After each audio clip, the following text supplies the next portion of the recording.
La Biblioteca Luis Ángel Arango organiza anualmente el programa En Contexto Público, que busca reflexionar de manera crítica y de manera interdisciplinaria sobre los temas que interesan a la sociedad contemporánea. Este año decidimos replantear nuestro ciclo para reflexionar en torno a la crisis que estamos viviendo cuando, de manera tan extraña, nos encontramos todos globalmente confinados. Aislados como estamos, de golpe empezamos a sentir que muchas de las predicciones que teníamos en la vida se empiezan a acercar antes de lo que pensábamos y que quizás muchas de las cosas están cambiando de manera radical, no sabemos si para bien o para mal. Creemos, pues, que este es un muy buen momento para repensarnos y para reflexionar sobre lo que somos como seres humanos y hacia dónde vamos como sociedad. Este es un tema en el que están comprometidos hoy los grandes pensadores del mundo, regional y globalmente, y queremos desde nuestro medio contribuir a poner en contexto público esta discusión. Nuestra esperanza es ayudar a que entre todos y desde distintas miradas y distintas disciplinas podamos pensar diferente, construir formas de relacionarnos, nuevas formas de relacionarnos con el conocimiento, con el mundo y con los otros. Hoy tocamos un tema que es de vital importancia para esa discusión y es el tema de la educación. Por esta razón hemos invitado a tres académicos, investigadores, autores de varios libros y artículos sobre el tema de la educación y que participaron en la misión internacional de sabios que organizó el Gobierno Nacional a finales del año pasado y que por estos días están presentando públicamente su informe final. Bienvenidos Ana Arjona, Sara Victoria Alvarado y Clemente Forero a este panel al que le hemos dado el nombre de la educación como instrumento de equidad, la propuesta de la misión de sabios. Una propuesta en la que curiosamente aparece varias veces la idea de que otro futuro es posible. El profesor Clemente Forero fue coordinador del Foco de Ciencias Sociales y Desarrollo Humano con Equidad y coordinador de coordinadores de la Misión Internacional de Sabios. Es ingeniero del INSA de Lyon, Francia, y PhD en Economía de la Universidad de Stanford. Actualmente es profesor titular de Administración en la Universidad de los Andes. Trabajó en Planeación Nacional, fue decano de Ciencias Económicas de la Universidad Nacional y director de Colciencias. Presidió la Comisión Preparatoria de la Constituyente en Educación, Ciencia y Cultura. Es autor, entre otros, del libro de Descentralización y Participación Ciudadana, así como de artículos sobre comportamientos escolares, ciencia e innovación. Bienvenido, profesor Forero. Vamos a empezar haciendo la pregunta de por qué el papel relevante que le da en este informe de la misión de sabios, que le da el informe o que le da el grupo de la misión de sabios a la educación y al conocimiento en el futuro de nuestra sociedad. Bueno, buenas tardes, Ana. Muchas gracias. Realmente hay varias razones para esa importancia tan grande que todos los focos de la misión de sabios le dieron a la educación. Todos hicieron recomendaciones sobre este tema.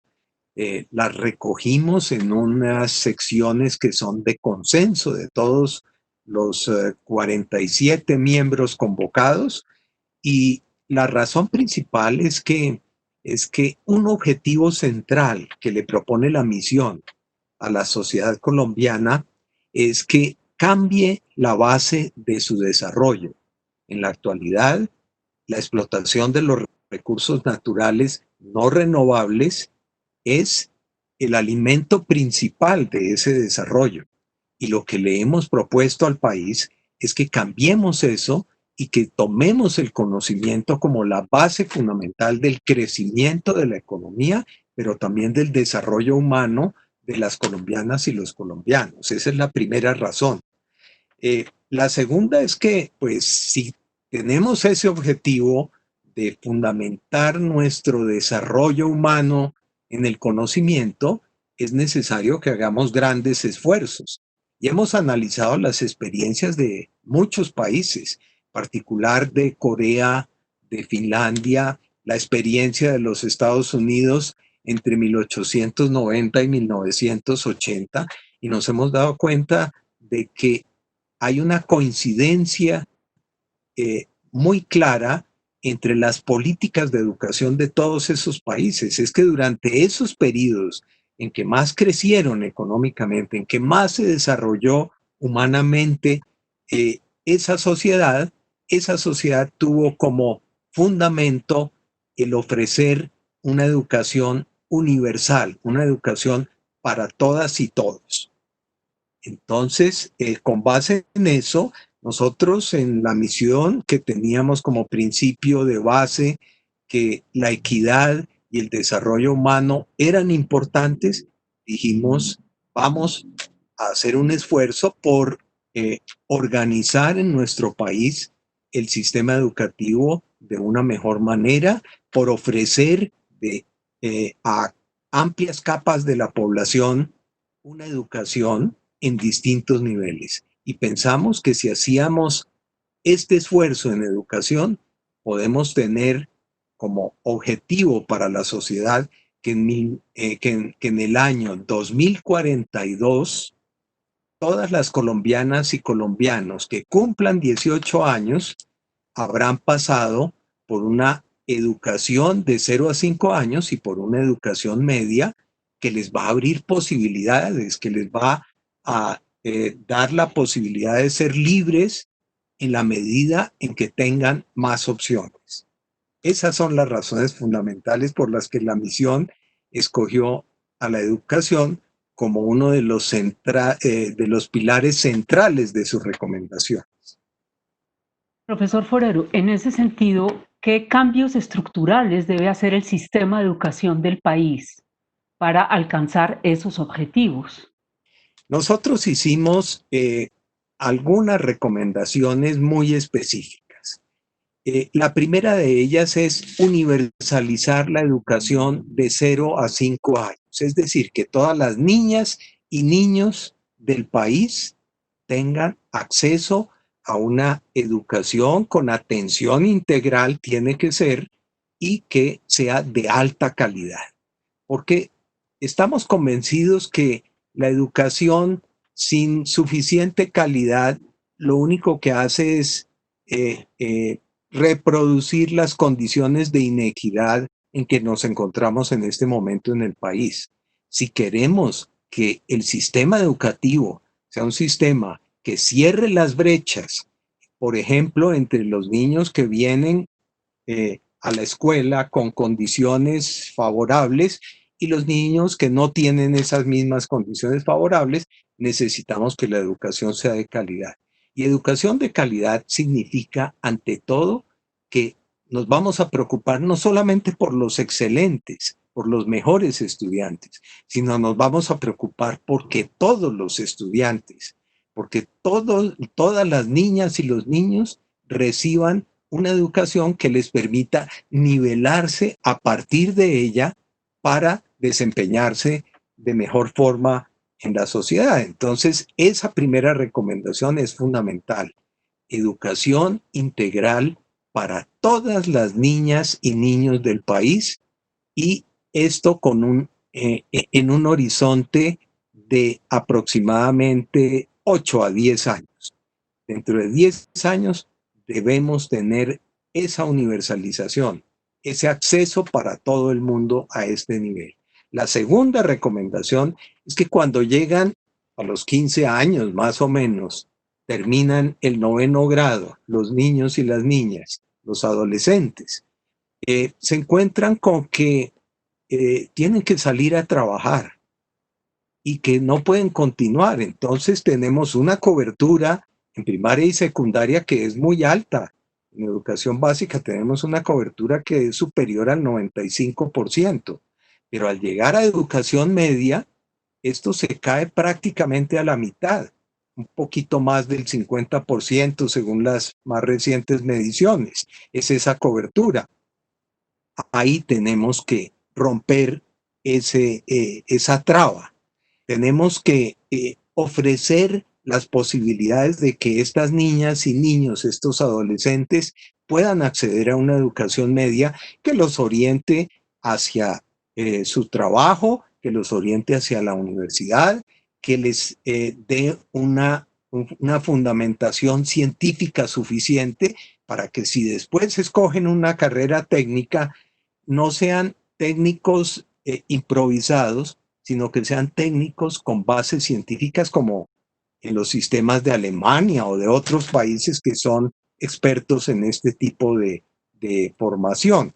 Entonces, esa es la segunda, pero para que podamos universalizar tanto educación de 0 a 5 años como educación media en Colombia, necesitamos más maestros. Hicimos los cálculos y nos dimos cuenta de que requerimos, además de los maestros que se están formando actualmente en las facultades de educación y en las escuelas normales superiores, requerimos 200.000 maestros más.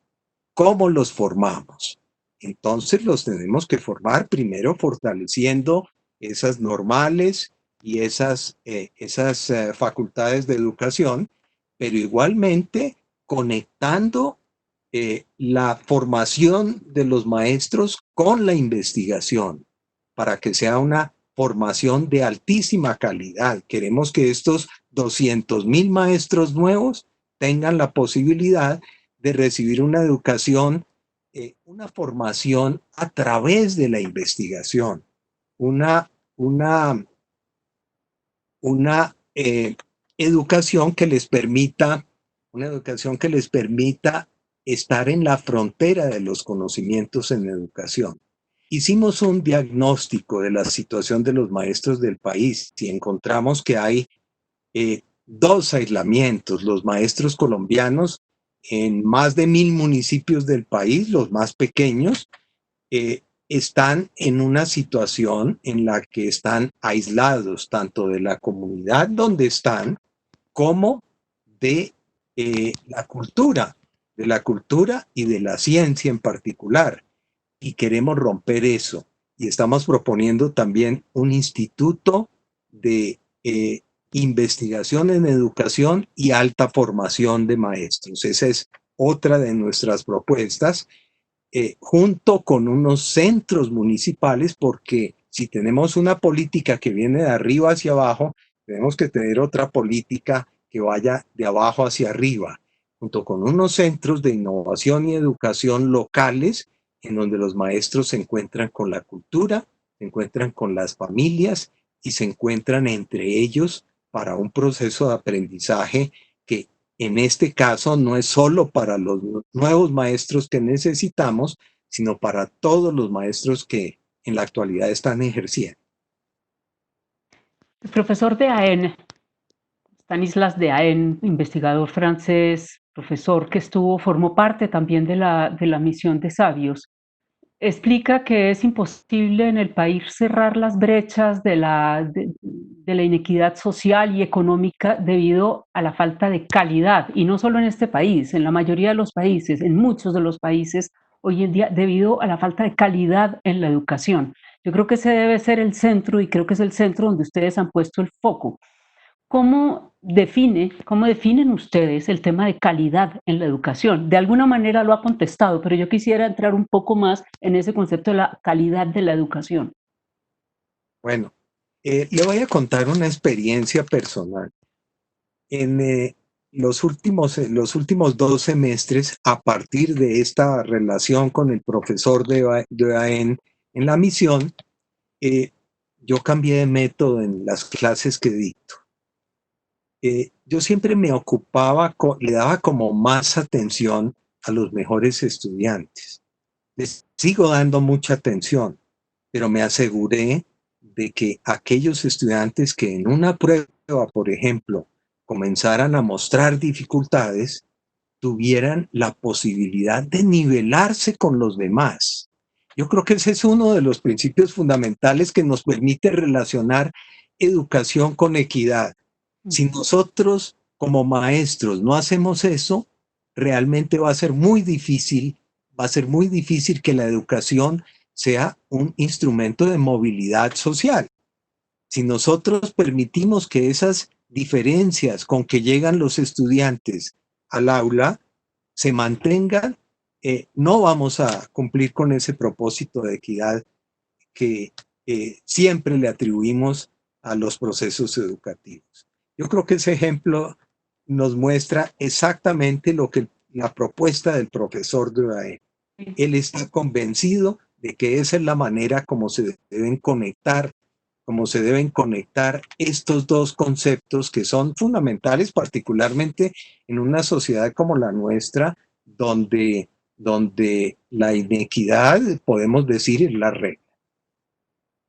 Yo tuve, con respecto a eso, la ocasión de conocer el plan de lectura que tuvo la Secretaría de Educación de Bogotá, que tenía que ver con eso también, que era uno de sus puntos y el que a mí más me llamó la atención y me pareció interesante fue justamente no permitir que ningún niño superara, creo que era los 8 años, sin saber leer y escribir perfectamente, lo cual no quería decir que los dejaban rezagados y no sabían hacerlo, sino que iban a acompañarlos para que ninguno llegara a ese nivel sin saberlo, que tiene que ver mucho con lo que usted está diciendo y que dijo el profesor de Baen. Sobre el tema de la educación, obviamente, y en eso hay consenso en todas partes del mundo, el momento principal, uno de los principales momentos, ya después hablaremos con las otras dos profesoras, uno de los dos principales momentos de la educación es la educación inicial, la educación de 0 a 5 años. Este país se ha empeñado, hace rato está, digamos, tiene una política de infancia, de integral de infancia, que es importante y que creo que ha tenido muchos avances. Sin embargo, entendemos que no es suficiente lo que se ha hecho y que ustedes en la misión le ponen retos a esa educación inicial. ¿Qué nos falta hacer? ¿Qué nos falta hacer? Bueno, yo creo que con toda seguridad Sara Victoria se va a referir a este tema, porque pues esa es su especialidad, pero le voy a conectar, como digamos, esta pregunta con lo que hemos dicho hasta el momento. Y es que eh, eh, también los trabajos del profesor de Baen, pero los de muchos investigadores, muchísimos investigadores en educación, investigadores norteamericanos, europeos, asiáticos, nos dicen que ese periodo de 0 a 5 años es fundamental. Y ahí tenemos un problema grave. Tenemos un problema grave porque los niños y las niñas en ese periodo de sus vidas están siendo cuidados por personas que, de acuerdo con unos estudios recientes, eh, eh, se ha encontrado que no están capacitados, no son idóneos para ese tipo de actividad en un porcentaje altísimo. Entonces eso lo tenemos que cambiar. ¿Cómo? No podemos decir desde ahora en adelante, aquí están los profesores para que se ocupen de este nivel. Tenemos que trabajar, por ejemplo, con las madres comunitarias, con las personas que lo están haciendo, muchas veces sin esa formación suficiente, y tenemos que capacitarlos. Ahí hay que hacer un proyecto piloto importantísimo en este momento para aprender cómo se puede subir el nivel de estos formadores de los niños en esa etapa que es absolutamente crítica de los 0 a los 5 años.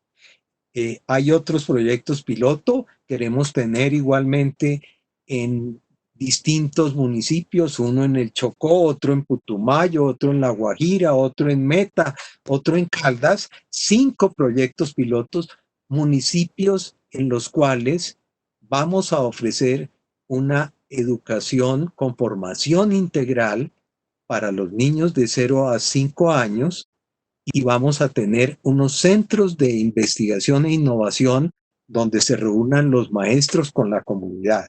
Y lo vamos a hacer, lo estamos proponiendo, esto se debe hacer en 5 municipios como una forma de aprender cómo se debe hacer esto para universalizarlo a todo el país.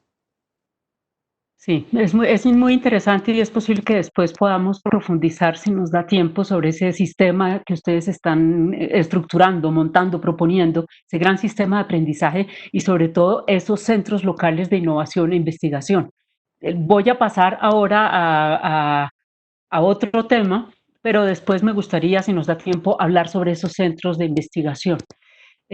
Una última pregunta, así muy rápida. ¿Ustedes, como Misión de Sabios, hizo alguna propuesta sobre la inversión que debe tener el país en educación? ¿Sobre el porcentaje que el país debe invertir en educación en los próximos años? Nosotros hicimos unas estimaciones eh, eh, globales de lo que se debe invertir en educación, pero también en ciencia, tecnología, innovación. Evidentemente somos de los países de desarrollo medio o alto que tenemos unas tasas relativamente bajas de inversión con respecto al PIB en educación. Y esto pues ha venido mejorando, ha venido aumentando en el curso de los últimos tiempos, pero aún así todavía no tenemos suficiente inversión en esta materia. Nosotros pensamos que debe haber un crecimiento de esa inversión en educación aproximadamente de un 20 a un 25% para poder cumplir con estos propósitos que estamos planteando en la misión. Esa es la cifra que te puedo dar porque ya la relación con respecto al PIB es muy difícil de anticipar dependiendo pues de cómo sea el crecimiento de la economía. Muchas gracias, ojalá así sea. Vamos a pasar entonces a otro enfoque del mismo tema de la educación. Doctorada en Ciencia Política de la Universidad de Yale, Ana Arjona es profesora asociada en la Universidad de Northwestern en Chicago. Fue investigadora postdoctoral en el Instituto Tierra de la Universidad de Columbia de Nueva York y en el Instituto Kellogg de la Universidad de Notre Dame. Su investigación se centra en la violencia organizada, especialmente en temas relacionados con las guerras civiles y el crimen organizado, la construcción del Estado y la gobernanza local. Es autora de varios libros sobre este tema, uno de los cuales recibió un premio muy importante del Conflict Research Society en Europa, el mejor libro del año, y ha escrito varios artículos sobre este tema. Fue miembro también de la Misión de Sabios de Colombia. Bienvenida, Ana Arjona, a este panel. Gracias por aceptar esta invitación. Dice el documento de la Misión de Sabios que en el caso de un país como Colombia, la educación para el bienestar, la ciudadanía y la paz se convierte en un componente fundamental de la educación de calidad. ¿Cómo puede definir ese concepto de educación para el bienestar? ¿Cuáles son los retos del país en ese campo de la educación para el bienestar? ¿Qué es y qué debemos hacer? Bueno, muchas gracias, Ana. Un gusto participar acá y hablar de esos temas que desde la misión nos parecieron realmente centrales. La definición del término bienestar es desde luego muy controvertida, no hay una definición en la que haya consenso, pero se suele hacer énfasis en algunos factores como las emociones positivas, el compromiso, las relaciones y las conexiones con otras personas, encontrar un significado a la vida, tener una sensación de realización. Y este tipo de cosas las solemos pensar muchas veces como algo que es ajeno a la educación. La educación se suele pensar como una educación para el desarrollo de habilidades cognitivas. Esa es como la manera tradicional de pensarla. Pero en los últimos años, en las últimas décadas ya, desde diferentes disciplinas, incluidas la psicología, la educación, las neurociencias, la economía, se ha ido demostrando que el desarrollo de habilidades socioemocionales que tienen mucho que ver con bienestar son absolutamente necesarias para lograr diferentes resultados que consideramos deseables y que son parte fundamental de ese concepto más global de desarrollo humano. Entonces, cuando pensamos en esas habilidades socioemocionales, que también hay un poco de debate sobre la definición específica, pero la OCDE las define como habilidades para regular los pensamientos propios, las emociones que uno tiene, el comportamiento, esas habilidades, digamos, que terminan afectando tanto el comportamiento individual como el comportamiento colectivo. Y lo que sabemos ahora, después de décadas de investigación, es que desde la educación esas habilidades se pueden desarrollar y que son sumamente importantes para el desarrollo económico de un país, para el desarrollo de la democracia, para tener una ciudadanía activa que participe, que viva en paz, que obedezca Entonces, realmente ahora hay yo diría un consenso en las comunidades educativas internacionales en ver el desarrollo de esas habilidades para el bienestar, para la interacción social, como un objetivo realmente central de la educación. Por ejemplo, hay muchas investigaciones que muestran que incluso el desarrollo cognitivo de los niños, los logros académicos y luego en la vida de los adultos, los ingresos, mantener un empleo, todas estas cosas requieren no solamente que el niño haya aprendido a leer, a escribir y a sumar y a restar, sino también que haya logrado desarrollar estas habilidades. Estoy hablando, por ejemplo, de la empatía, estoy hablando de la salud emocional, de la relación con uno mismo, de tener un vocabulario para reconocer las emociones y para poder, digamos, pensarlas y procesarlas antes de actuar, la integridad, tener habilidades para la resolución de conflictos.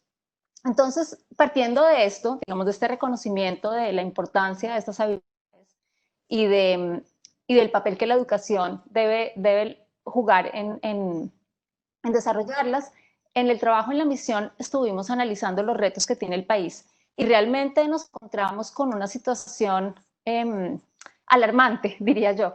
Por un lado tenemos legados de muchas violencias, ¿no? El país no solamente ha vivido el conflicto armado, ha vivido ciclos de violencia relacionados con el narcotráfico, ha vivido y vive todavía niveles muy altos de violencia doméstica, de violencia contra las mujeres, contra los niños, y estos diferentes niveles de violencia terminan dejando muchas heridas en los individuos, en las familias, en las comunidades.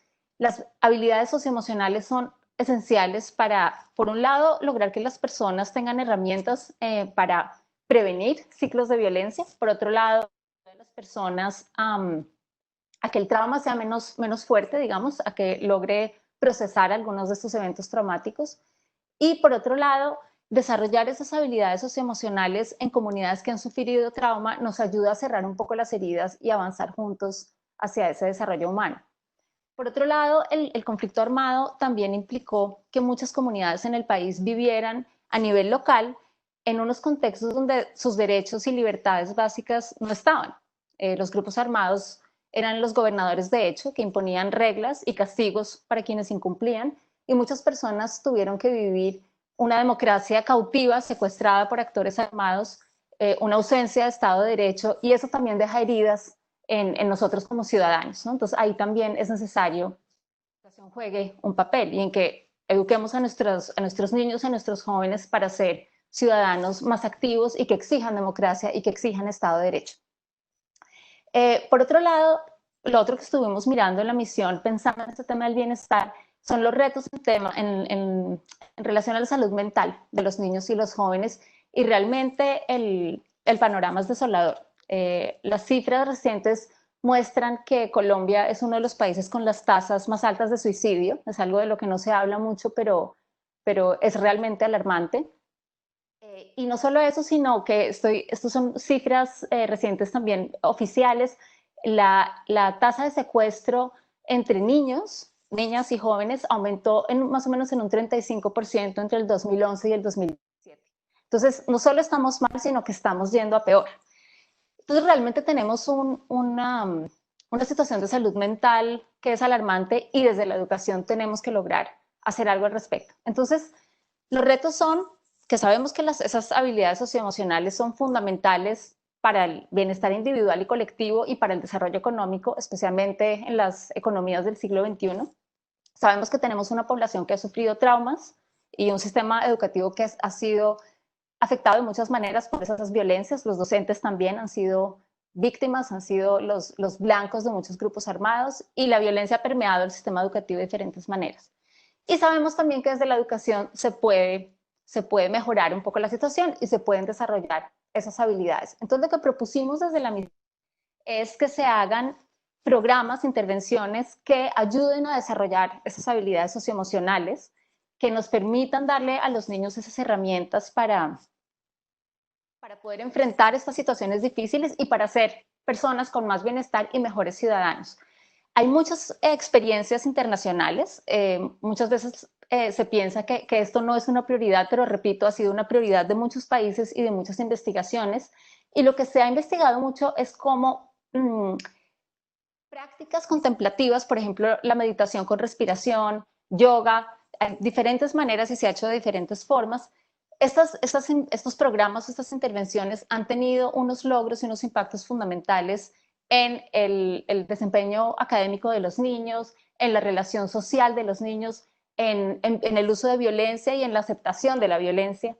Y en Colombia ha habido organizaciones que han llevado a cabo programas como estos, incluso en zonas donde ha habido victimización muy, muy alta, y que han sido evaluados de manera independiente por expertos académicos, expertos en educación. Y lo que se ha visto es que, por ejemplo, comparando niños que han sido involucrados en estos programas y niños que no, aún dentro de una misma comunidad o incluso dentro de un mismo colegio, se ve que realmente los avances, repito, tanto en el ámbito académico de los niños como en su comportamiento social y en su bienestar, en la salud mental, los avances son enormes. Entonces, lo que estamos proponiendo desde la misión es hacer unos pilotos que cuenten con participación local, que cuenten con la comunidad para la implementación de estos programas y que vayamos aprendiendo en diferentes contextos cuál es la mejor manera de implementar programas que intervengan en la comunidad educativa, no solo los niños, son los maestros, son los padres de familia, son los administradores de las escuelas y los colegios, para lograr ir avanzando en el desarrollo de estas habilidades. Y la idea de nuevo es que haya una evaluación independiente por parte de expertos para que vayamos identificando qué funciona, qué se puede mejorar y cómo estos programas tienen que ser distintos según el tipo de contexto. Y por otro lado, también hemos propuesto que haya un sistema de capacitación para docentes sobre desarrollo de habilidades socioemocionales. Entonces, nuestro ideal es que en algunos años toda persona que se esté formando para ser maestro tenga que recibir al menos ciertos componentes de formación en desarrollo de habilidades socioemocionales. Y de nuevo, aquí hay muchísima investigación desde Australia hasta India, Inglaterra, Perú, México, en que han demostrado cómo esta formación de maestros y estos programas de estudiantes tienen unos resultados realmente fascinantes. Ana, dos preguntas en una. La primera es, ¿queda claro entonces que temas como la violencia, el conflicto, la violencia doméstica, el suicidio deben entrar al aula, deben ser tratados en las aulas?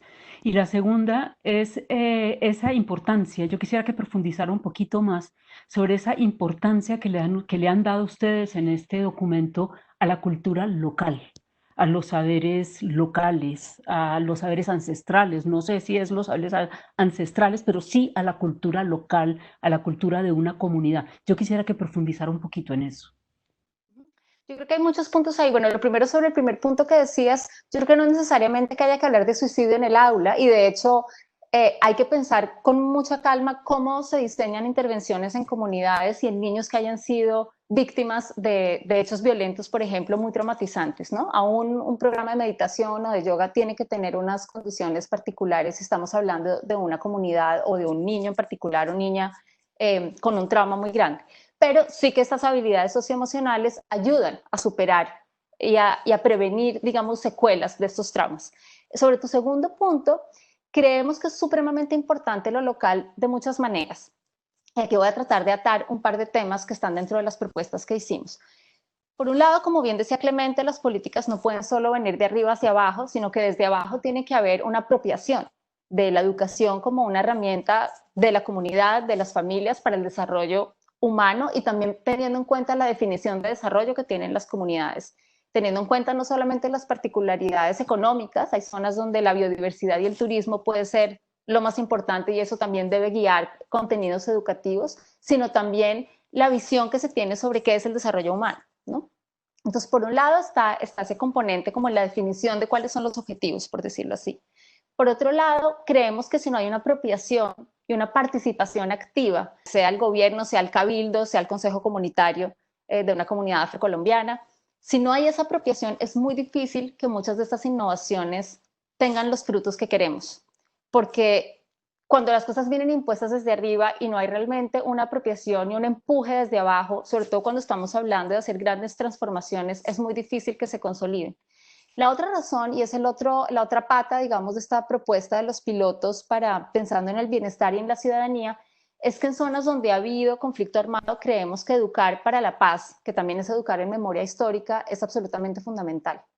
Los niños, los adolescentes tienen que poder pensar críticamente en qué es lo que ha pasado en sus comunidades, tienen que poder acceder a diferentes relatos sobre lo que pasó y recibir herramientas para poder pensar en diferentes fuentes de una manera crítica, porque solo así puede uno lograr esperar que estos niños puedan ayudar a prevenir nuevos ciclos de violencia, a que sean conscientes del horror que ha traído la violencia, la participación, el reclutamiento, ingresar a una banda, una pandilla, a un grupo.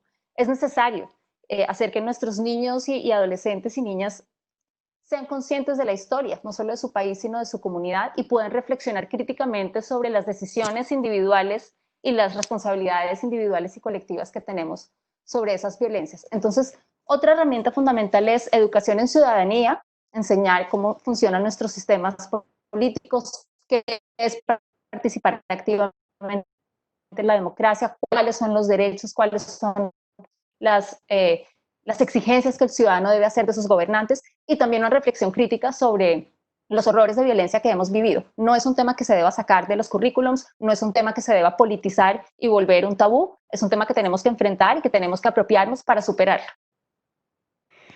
Una última pregunta en este ciclo, Ana. Es un tema que a nosotros nos interesa muchísimo quienes trabajamos en bibliotecas y que no necesariamente, aunque sí es un tema de la escuela, y es la formación de ciudadanía a la que usted se refirió hace 2 minutos. ¿Qué es exactamente esa formación de ciudadanos? ¿Dónde se da esa formación de ciudadanos? ¿Y cuáles son los retos de un país como el nuestro en la formación ciudadana? El país en formación ciudadana tiene una historia muy importante que reconocemos y valoramos muchísimo. Ha habido expertos, líderes que han trabajado mucho y han diseñado e implementado programas para educar a los niños, niñas y jóvenes en competencias ciudadanas en diferentes partes del país. Sara Victoria es una de ellas. Y esto ha logrado mucho. Y de hecho, si uno mira las cifras, por ejemplo, en las pruebas, saber algunas preguntas sobre valores democráticos, vemos que ha habido una mejoría, vemos que Colombia no está muy mal en términos comparativos con América Latina. Sin embargo, por un lado, en esas mismas pruebas hay algunos datos horribles, ahora no me sé las cifras exactas, pero es algo así como que la mitad de los jóvenes todavía creen que se justifica el uso de la violencia, es como el 40 y algo por ciento, o que no necesariamente se tiene que respetar los derechos de alguien sospechoso de haber cometido un crimen. Entonces todavía, digamos, hay algunos resultados ahí que son preocupantes. Pero yo creo que el principal reto es la cobertura. Estos programas, que hay algunos que son maravillosos de competencias ciudadanas, no llegan a todo el país, no llegan a todos los jóvenes, y como siempre las comunidades más vulnerables y más marginadas son las que menos reciben. Adicionalmente, y esto es un punto que yo sé que genera mucho debate, es que creo que todavía hay demasiada libertad para que cada escuela, cada colegio decida cómo enseña competencias ciudadanas, cómo enseña, cómo hace la cátedra para la paz.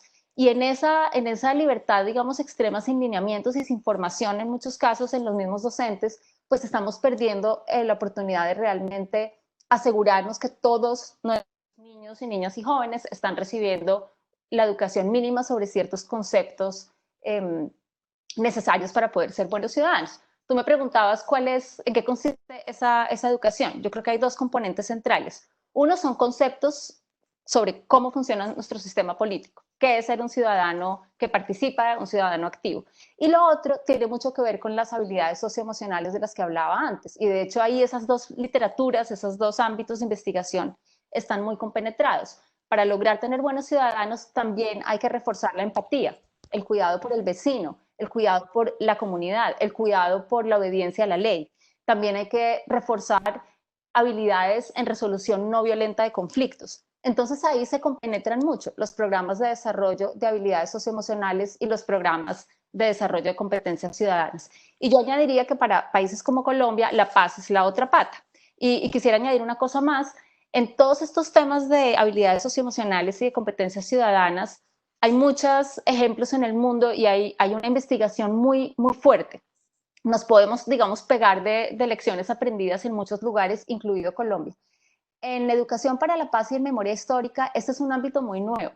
Y aunque hay muchas iniciativas en el planeta, no hay muchos buenos estudios todavía, y yo creo que aquí Colombia puede volverse un líder. Hay muchas iniciativas locales que no se han investigado, que no necesariamente se han evaluado. Está el trabajo maravilloso de la caja de herramientas del Centro Nacional de Memoria Histórica, y Colombia puede volverse un líder mundial en entender mejor cómo se hace esto, cómo se educa para la paz, cómo se educa en memoria histórica para prevenir nuevos ciclos de violencia. Muchas gracias, Ana. Vamos entonces a una tercera mirada, un tercer enfoque con Sara Victoria Alvarado.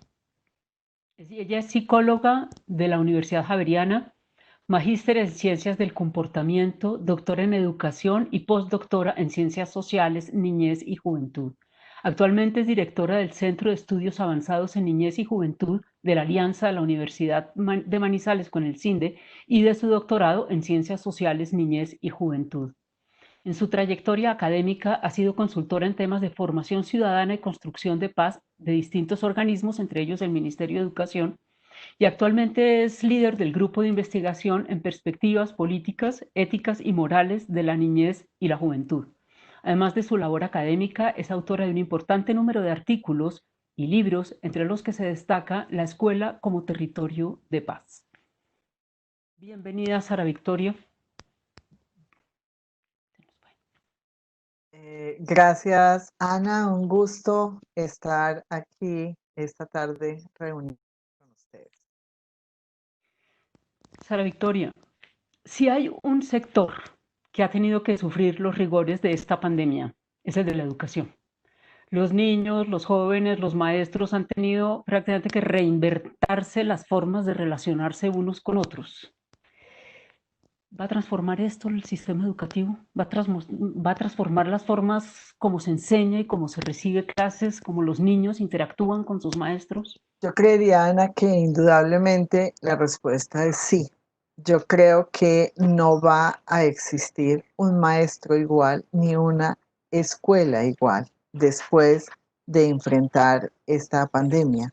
Yo creo que la pandemia nos ha desestabilizado como sociedades, nos ha puesto de frente a la incertidumbre, al no tener claro, donde todos los valores, valoraciones que tenemos frente al mundo no son insuficientes para poder explicar el mundo.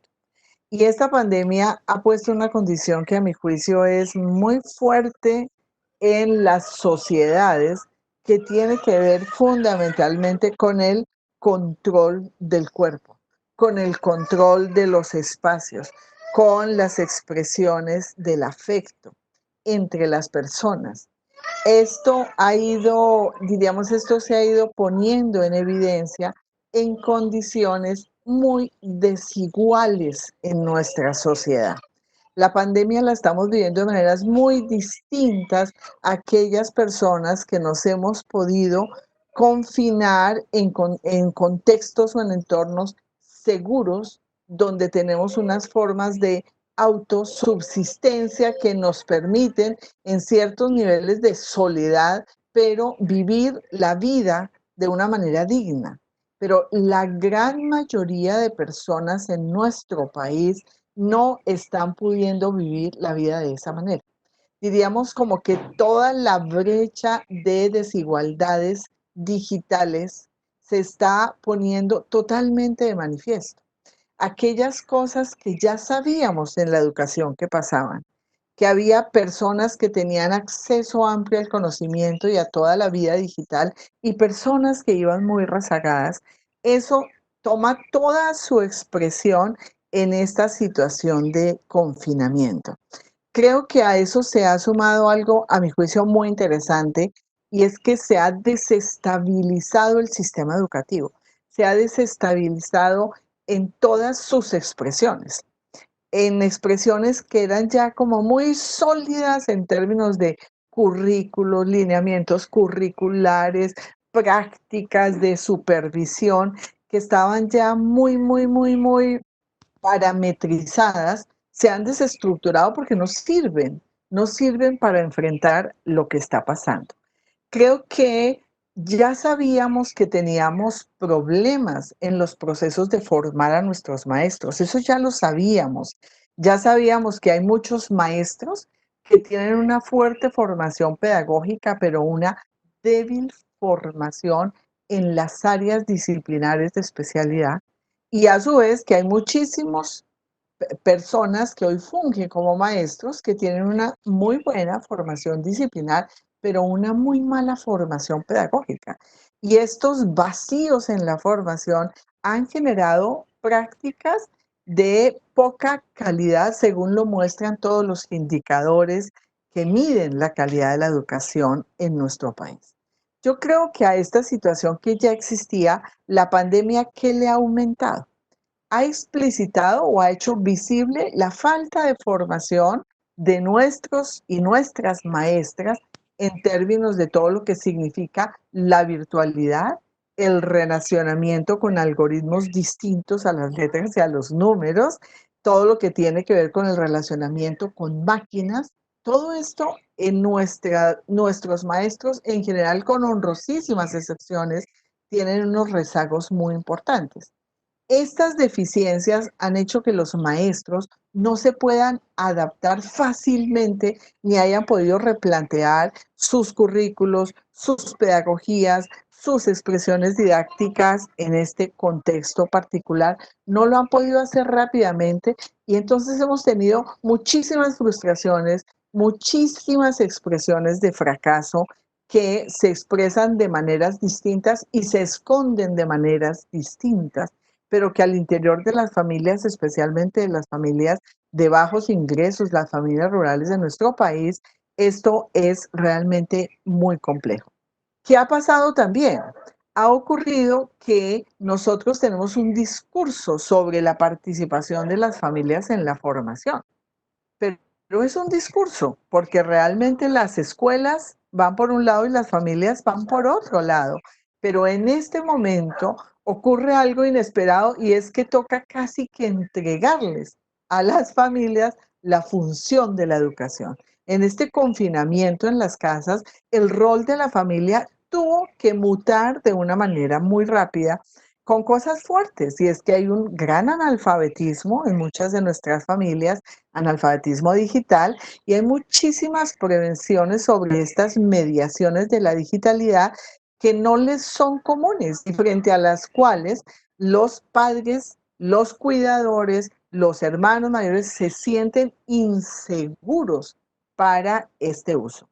A todo esto se suma la transformación tan fuerte que se ha dado al interior de las familias en términos de los tiempos familiares, las interacciones familiares, y se han acentuado expresiones de intolerancias, de maltrato, de miedo, de hacinamiento, de sentimientos de incapacidad. Todo esto además ha sobrecargado a las familias, poniéndolas en condiciones de alta tensión y principalmente, y como siempre, entre comillas, esto ha afectado de manera más fuerte a las mujeres. Si yo veo esto, yo digo, de esto como sociedades tenemos que aprender y tenemos que dar un salto muy fuerte.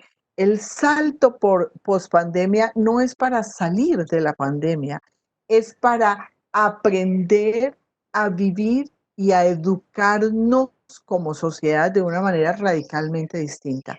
Eso implicará transformaciones radicales en los maestros, transformaciones radicales en los sistemas de formación, transformaciones radicales en la escuela. Podemos más adelante, si quieres, profundizar a qué me refiero con esas transformaciones, pero indudablemente la escuela será otra antes y después de la pandemia. Estamos en un momento muy difícil. Yo no sé, cuando se reunieron ustedes en la misión de sabios, yo creo que ni podían sospechar lo que se venía, sobre todo para el tema de la educación. Se imagina uno que hay fantásticos profesores que simplemente frente a una cámara y con los niños alejados no pueden hacer nada. O sea, han sido excelentes profesores en su medio rural o en su medio cualquiera, urbano, pero no tienen las habilidades para interactuar a través de una cámara. ¿Cuáles serían entonces? Volvamos un poco atrás al momento en que ustedes, como misión de sabios, piensan en ese maestro que está tratando a niños y adolescentes. ¿Cuáles son las fortalezas de un maestro que trata a adolescentes o que trata a niños? Ok, sí, yo creo que las fortalezas de los maestros tienen que ir o tienen que partir de el reconocimiento de que ser maestro significa no solo crear habilidades cognitivas y un cierto marco de conocimiento disciplinar y de habilidades de aplicación de ese conocimiento en los niños y los jóvenes, sino que significa una apuesta por el desarrollo humano. ¿Y eso qué quiere decir? Que más allá de la vida cognitiva y de la vida de usar esas habilidades cognitivas en la resolución de problemas de la vida física, de la vida práctica, de la vida simbólica, los seres humanos, los niños y los adolescentes tienen una manera de expresar su humanidad en dimensiones que son muy diversas. Algunas de ellas, Ana las estaba mencionando, ¿no? En todo este ámbito de lo socioemocional. Pero yo diría que los niños y los jóvenes, además de cerebro, ¿no?, son afecto, son posibilidad comunicativa, son expresión lúdica, son expresión estética, son expresión ética, son seres políticos. Los niños desde la primerísima infancia. Y que exactamente lo que nosotros no hemos hecho como escuelas es formar a los niños y a los jóvenes en esa subjetividad política que parte e implica un fortalecimiento de toda su capacidad afectiva, de toda su capacidad comunicativa, una ampliación de su círculo ético en cuanto los niños y niñas y los jóvenes sean capaces de ir más allá de sus propias preocupaciones para comprender lo que significa el otro distinto, el otro lejano, el otro que no está, el otro que no es humano, su entorno, planeta, etcétera, etcétera. Entonces, lo que yo creo es que en la educación hemos tenido tantísimas presiones derivadas del concepto de calidad ligado a ciertas competencias que se han definido internacionalmente, pero que no recogen lo que es todo el desarrollo humano de los niños, que hemos realmente limitado muchísimo estos escenarios y estas posibilidades de la formación. Uno se pregunta, o sea, ¿por qué tanta corrupción en Colombia? ¿Por qué tanta violencia en Colombia? Si muchos de quienes son corruptos o son violentos han pasado por toda la educación, por todo el sistema educativo. Uno diría, ¿qué pasó ahí? O sea, ahí no hubo un filtro. ¿Qué pasó ahí? ¿Por qué un ser humano puede atravesar todo el sistema educativo y salir violento, corrupto, desconocedor del otro? ¿Qué pasa ahí? Para mí esa es la gran pregunta que está involucrada.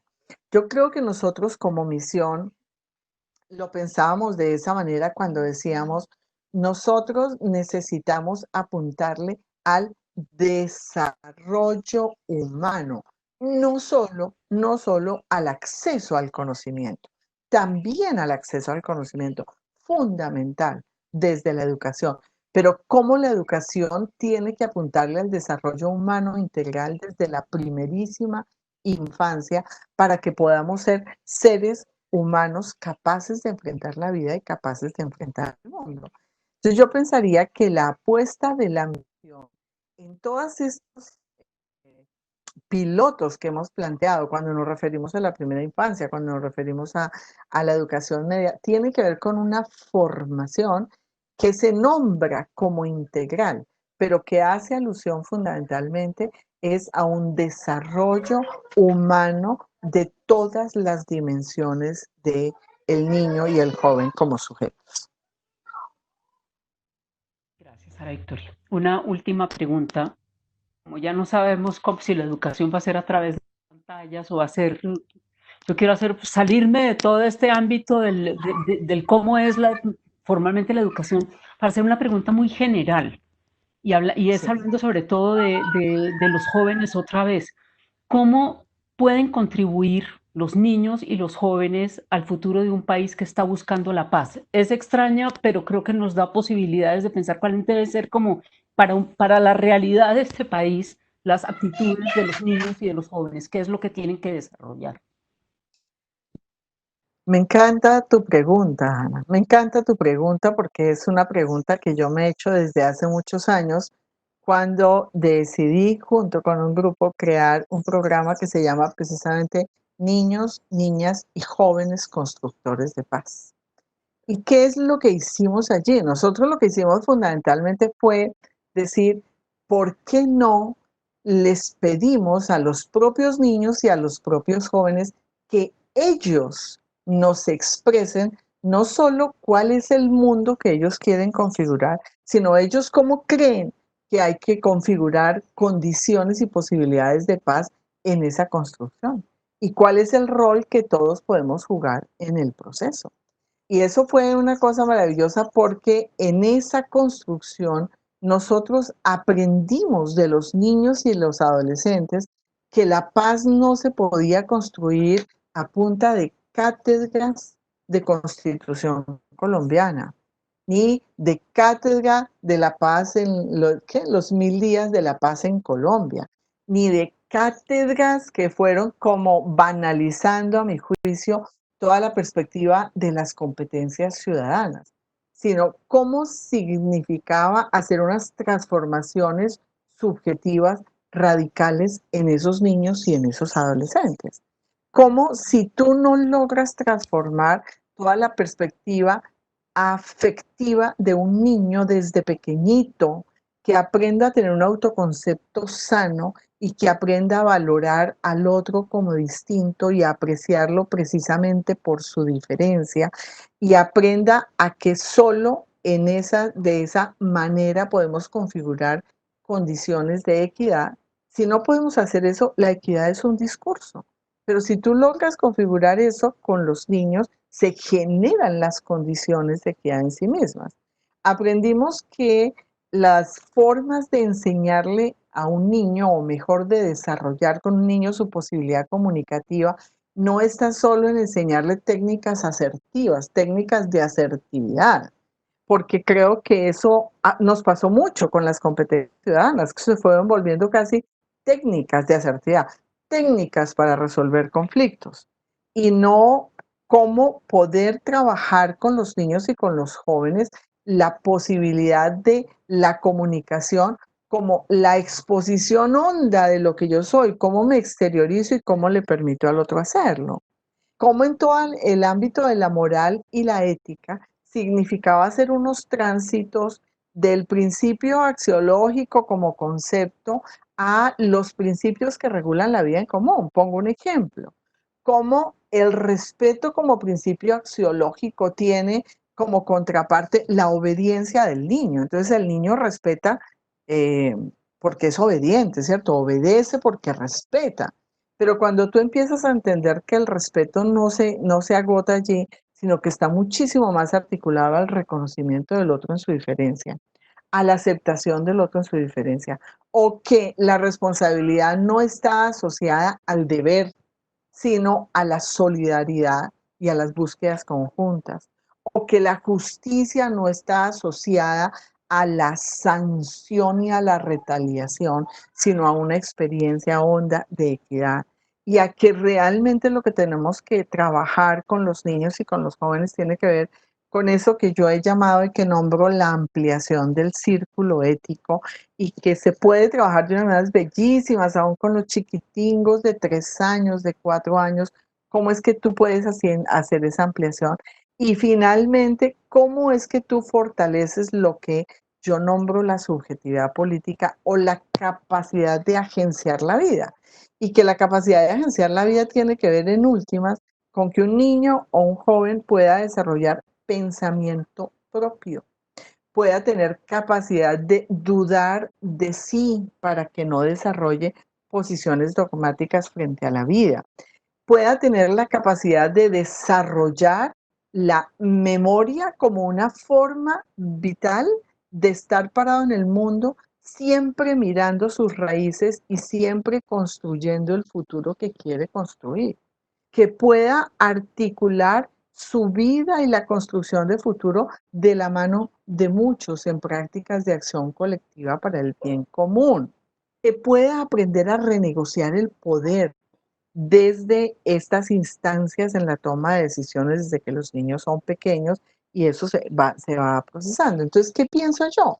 Yo pienso que los niños y los jóvenes pueden realmente ayudar a trabajar los procesos de construcción de paz si uno logra trabajar con ellas y ellos un real fortalecimiento de su subjetividad política, un fortalecimiento en términos de Amartya Sen o de Martha Nussbaum, de su capacidad para agenciar el mundo, para soñar el mundo que quieren vivir y ayudarlo a construir muchos juntos de la mano, también con las generaciones adultas, pero no desde las generaciones adultas.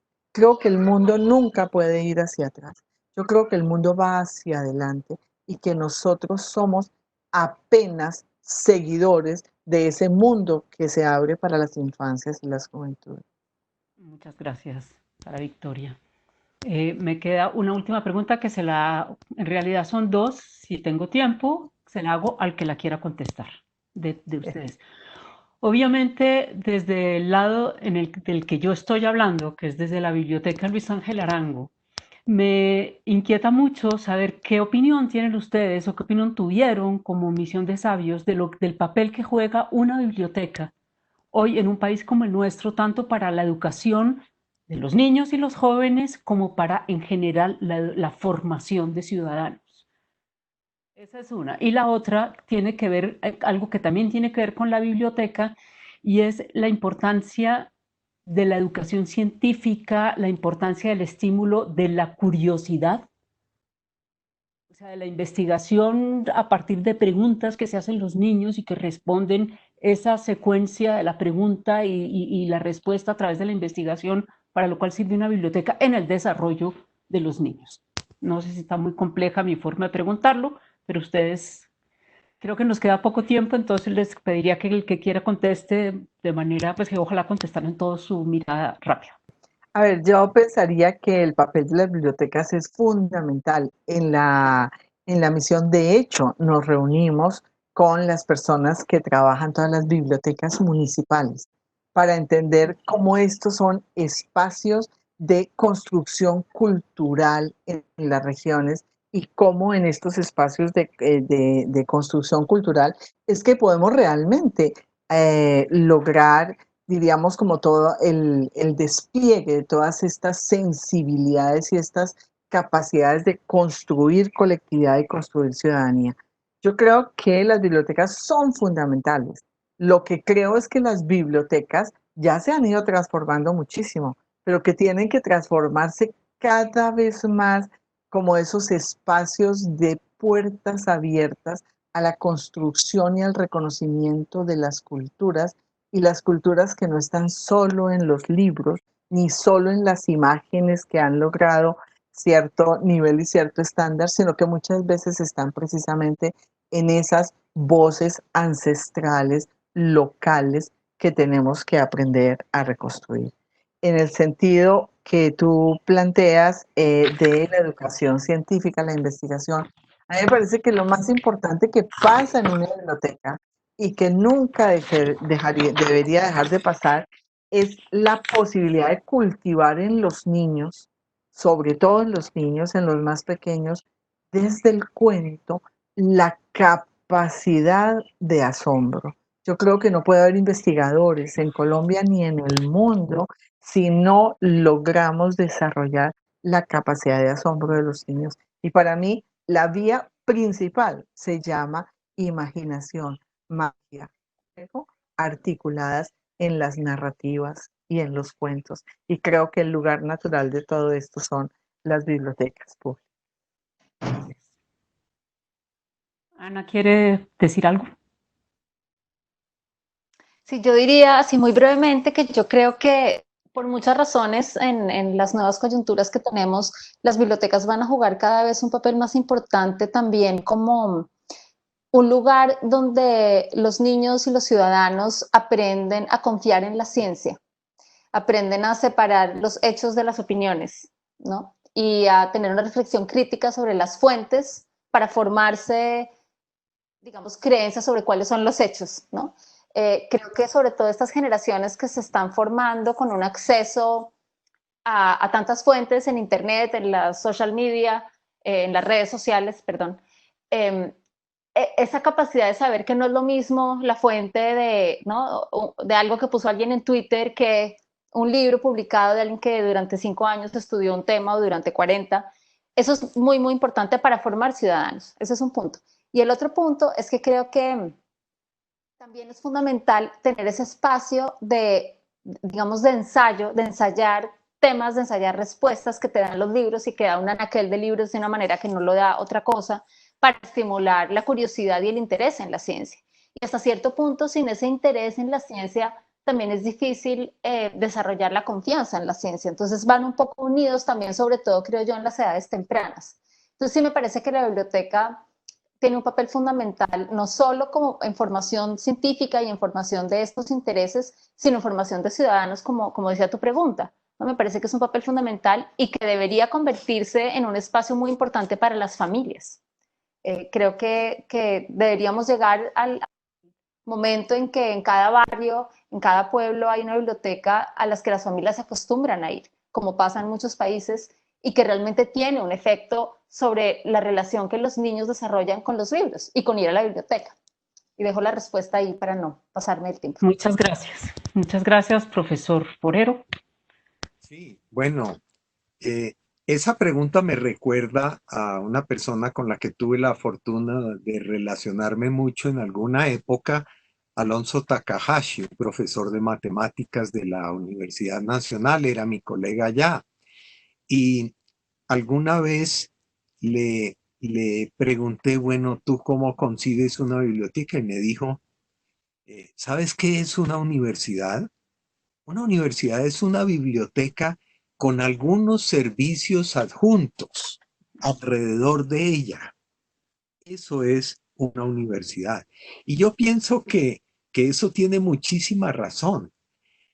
Ahora, las bibliotecas tienen que ser interactivas. Las bibliotecas no pueden ser simplemente sitios de consulta. No pueden ser un diccionario, digamos. Y por ello, nosotros en la misión le hemos hecho la propuesta al Ministerio de Ciencias e igualmente a través del Ministerio a otras entidades gubernamentales de distribuir los libros que van a ser fruto de las reflexiones de la misión, que van a ser como unos 7 u 8 libros.